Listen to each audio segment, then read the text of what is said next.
ইসলামের মানুষ যারা, ওই কাজী বংশের মানুষ যারা, ডেকে ডেকে বলে তারা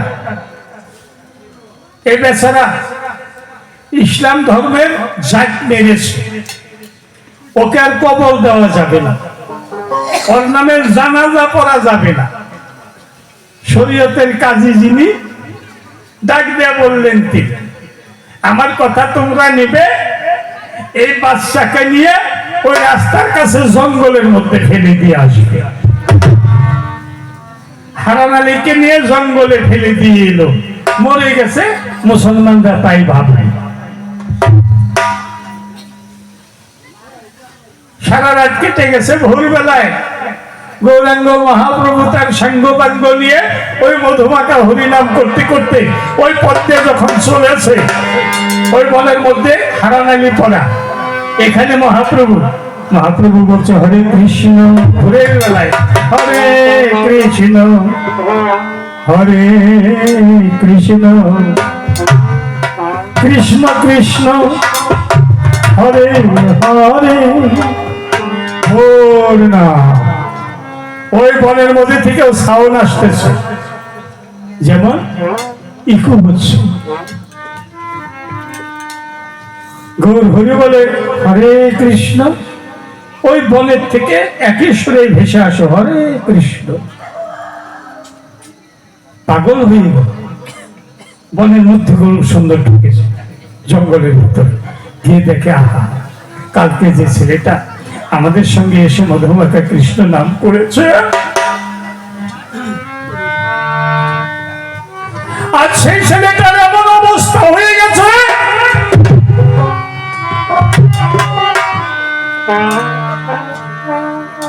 হাত দিয়ে দেখে নাকে শ্বাস হয়। মহাপ্রভু নয়নের জল ছেড়ে দিয়ে মধুমাখা কৃষ্ণ নাম করেছে। প্রভু বলে হরে কৃষ্ণ, ওই সব দেহ মরা দেহর মতো দেহ হারান আলীও সেখান থেকে বলছে হরে কৃষ্ণ। প্রভু বললেন আপনারা কেউ দেরি করবেন না, আমার একটা কথা নেন, ওকে কুলে করে নিয়ে আশ্রমে ফিরে চলেন, আশ্রমে যান। আশ্রমে নিয়ে গেল, নিয়ে গিয়ে হরিনাম করে করে নামের গুণে হারান আলীকে সুস্থ করে তুলল।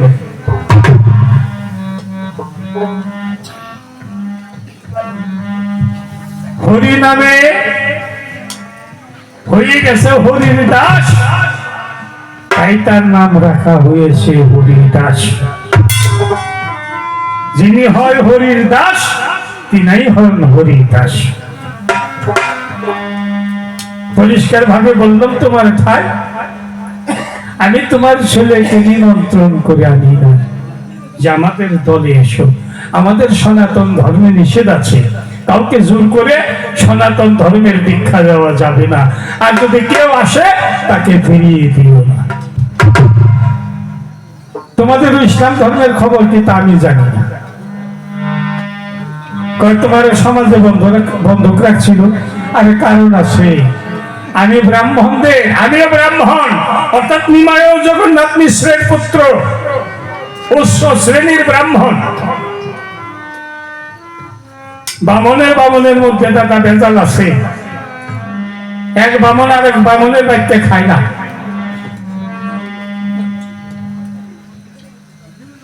ব্রাহ্মণের ভেতরে যদি কেউ ব্রাহ্মণ থেকে থাকেন, আমার কথা রাগ করবেন না, ক্ষমা চাই, তবে বামন থাকলে তারা রাগ করবে না, ব্রাহ্মণে কোনোদিন রাগ করবে না। ব্রহ্ম জানাতে ব্রাহ্মণ, যিনি ব্রহ্মকে জেনেছেন তিনি ব্রাহ্মণ।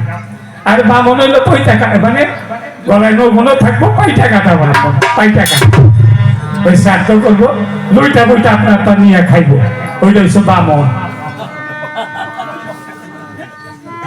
টাকা পয়সা আপনার বাহাদুরিও না, ভোট দিলে কে দিব, যা কালী পূজা করবি যখন তো বাজারে যা,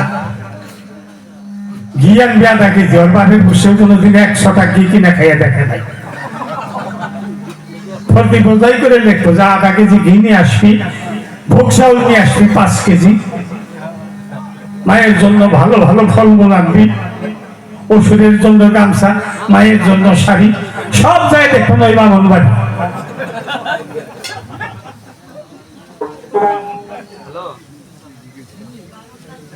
কি বলবো আপনাদের ঠাই। এবার মন্ত্র বলে, ব্রাহ্মণ বৈশা মন্দিরে কি মন্ত্র বলে শুনবে? ও নমঃ